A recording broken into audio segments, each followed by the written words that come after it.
Think of leaders not only as the children, but as parents. So what if we thought of leadership as the interbrain, right? What if the leader were that external auxiliary ego, that auxiliary other who keeps us in check when maybe our own red brain is activated? What if the leadership was viewed as the responsible empathic adult in the room, helping others to organize their emotions in a difficult world? What if leadership was understood as promoting regulation and empathy? What if leadership moves us away from polarizing in the face of conflict? So I'm going to show you a couple of quick polarities, and I want you to think about them. I'm going to show you a couple of slides with this versus that, and just quickly sort of take a look and tell me which alternative reflects the loss of the interpersonal connections, the absence of the interbrain, and I'm going to say the hijacking of the prefrontal cortex. Which alternative reflects, on the other hand, higher cortical and emotional functioning? Which alternative promotes safety and security? So take a look at these. Interdependence versus independent autonomous.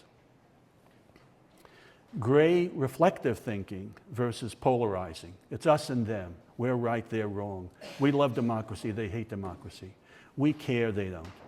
Shared leadership versus authoritarian. Ambiguity versus certainty. I have come to embrace ambiguity and uncertainty, and I love when leaders also do. It worries me when people are very certain they know what they're doing too quickly, right? Curiosity versus disinterest. Commonality versus the othering. They're them, they're the others. That's them, we're us. Equity versus superiority. You're as important as I am. Your country is as important as my country. Your freedoms and mission is as important as mine. Being self-aware versus non-introspective. Holding responsibility in a shared way versus blaming. Respecting versus shaming. Being integrated and pulling as much information together with others versus isolation. Diversity versus tribalism. Embrace differences versus a xenophobia, fear of others, fear of differences.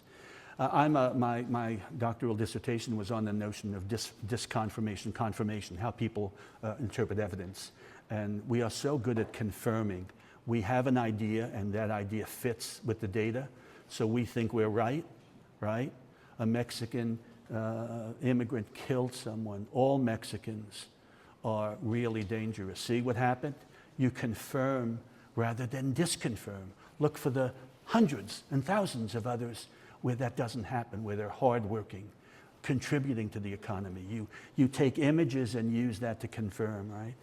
Mentalizing versus enacting. Thinking rather than acting. There's no fixed action pattern. Reframing versus reacting. Responding versus reaction. Repairing versus just rupturing.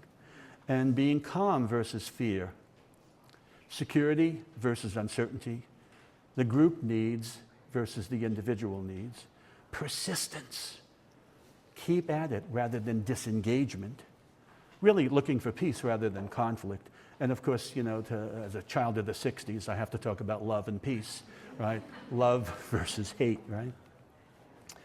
So what are the foundations of these higher polarities? And I know that was like a Miller analogy test almost. It was almost like kind of just throwing things out to you, but just to think. We need higher FEDCs in our leaders. We have to help them promote more of the use of their cortical functioning, executive functioning. They have to delay gratification. They have to generate ideas. They have to regulate stress. They have to regulate fear. There has to be this interest in experiencing security and safety and all of the other things. I think you get the idea.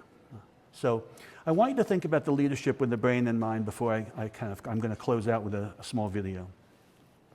So we talked about this yesterday, the triune brain, right? So if leaders primarily activate the red brain through fear, tone, images, and threats, guided by these negative polarities that I just shared with you, but do not also activate the blue brain, the thinking, reflective brain, with a vision guided by moral values, reflection, shared problem solving and repair, and a shared sense of global interdependence, and do not serve as the co-regulating interbrain, those leaders run the risk of becoming fear-generating figures without an offer of safety. increasing the view that the leaders alone can offer solutions and safety. This becomes leadership by demagoguery. And I think thinking about the brain and mind is important. So what can we do? Well, I think the basic idea is that we have to recognize that we have a shared, this interdependence notion is a shared sense of humanity that we all share. And it's not from our genes only, but rather from the formative developmental processes. And when they're not there and they're not lacking, and when they're lacking, it is awfully hard to get them back. And what we need are interbrains galore. I actually think, based on this, I have come to think so differently about how I want to evaluate candidates for leadership. I really would look at very different things.